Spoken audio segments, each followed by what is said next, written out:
ಬೆಂಗಳೂರಿನ ಪ್ರತಿಭಟನೆ ಸಂದರ್ಭದಲ್ಲಿ ರಾಜ್ಯ ಸರ್ಕಾರ ಕರವೇ ಕಾರ್ಯಕರ್ತರನ್ನ ಬಂಧಿಸಿ 16 ಪ್ರಕರಣಗಳನ್ನು ದಾಖಲಿಸಿ ಜೈಲಿನಲ್ಲಿಟ್ಟು ಧ್ವನಿ ಅಡಗಿಸಬಹುದು ಎಂದು ತಿಳಿದಿದ್ರೆ ಅದು ರಾಜ್ಯ ಸರ್ಕಾರದ ಮೂರ್ಖತನದ ಪರಮಾವಧಿ ಎಂದರು.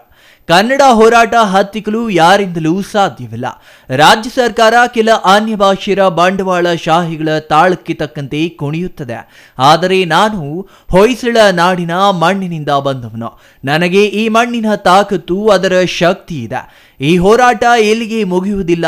ಫೆಬ್ರವರಿ 28ರವರೆಗೂ ರಾಜ್ಯ ಸರ್ಕಾರ ಕಾಲಾವಕಾಶ ತೆಗೆದುಕೊಂಡಿದೆ.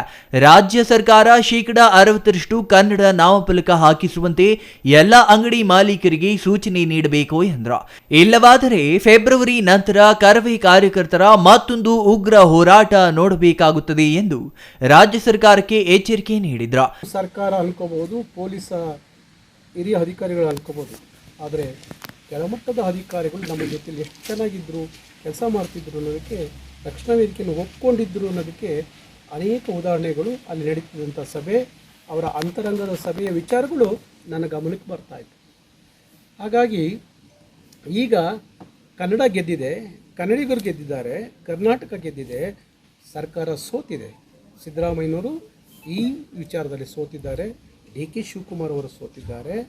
ಕನ್ನಡಿಗ, ಕರ್ನಾಟಕ ಈ ವಿಚಾರದಲ್ಲಿ ಗೆದ್ದಿದೆ.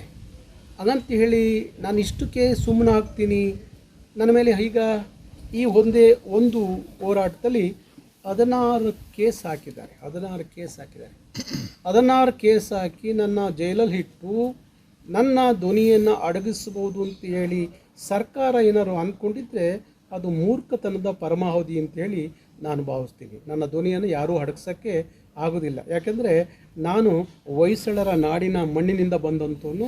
ನನಗೆ ಅದರ ತಾಕತ್ತು, ಅದರ ಶಕ್ತಿ, ಅದರ ಮಹತ್ವ ಚೆನ್ನಾಗಿ ಗೊತ್ತಿದೆ. ಹಾಗಾಗಿ ನಾನು ನೇರವಾಗಿ ಹೇಳ್ತಾ ಇದ್ದೀನಿ, ಫೆಬ್ರವರಿ 28 ಗಡುವಿದೆ. 28 ಸರ್ಕಾರ ನಮ್ಮಿಂದ ಗಡುವು ತೊಗೊಂಡಿದೆ.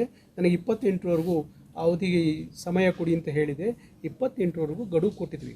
28 ನಂತರ ಕರ್ನಾಟಕ ರಕ್ಷಣಾ ವೇದಿಕೆ ಇಡೀ ಬೆಂಗಳೂರಿನ ವಾತಾವರಣ ಹೇಗಿರುತ್ತೆ ಅನ್ನೋದನ್ನ ಮತ್ತೊಮ್ಮೆ ಸರ್ಕಾರ ಗಮನಿಸಬೇಕಾಗತ್ತೆ.